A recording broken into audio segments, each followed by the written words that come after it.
প্রিয় বন্ধুরা, আজকে চলে আসছি ঢাকা থেকে অনেক দূরে, সেই বরিশালের পিরোজপুরে। বাট এখানে এসে আমি সত্যি অনেকটা অবাক হয়ে গেলাম, তাই আসলে ভিডিও না বানালেই নয়, তাই ছোটোখাটো একটা ভিডিও করতেছি। এটা হচ্ছে পিরোজপুরের নাম করা বলেশ্বর নদী। হ্যাঁ, বলেশ্বর নদী। আর এটা হচ্ছে বলেশ্বর ব্রিজ। আমি ঠিক ব্রিজের মাঝখানে দাঁড়ায় আছি, একেবারে ঠিক মাঝখানেই, দেখেন ঠিক মিডল পয়েন্টে দাঁড়ায় আছি। কিন্তু একটা জিনিস খুবই অবাক লাগলো, এই যে এই দেখেন। হ্যাঁ, এই যে দেখাই, নদীর ঠিক মাঝখানে চর পড়ছে। আমি সত্যি বিষয়টা নিয়ে খুবই হতবাক হয়ে গেলাম। এই দেখেন, আমি কিন্তু নদীর ঠিক মাঝখানে আছি, এবং নদীর ঠিক মাঝখানে যেখান থেকে আর কি কি বলে স্রোত বয়ে যাওয়ার কথা, সেখানেই কিন্তু এই চরটা পড়ছে। দেখেন, এই যে দেখেন।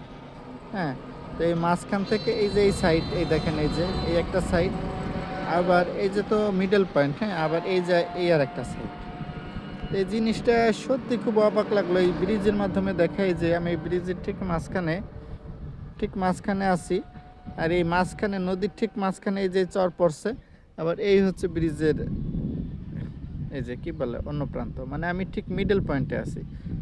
তো ভাগ্যের বা আল্লাহর কি অদ্ভুত সৃষ্টি, যে নদীর ঠিক মাঝখানে এরকম একটা চর পড়ে আছে। দেখেন, দুই পাশেই নদী, অথচ নদীর মাঝখানে এই চর।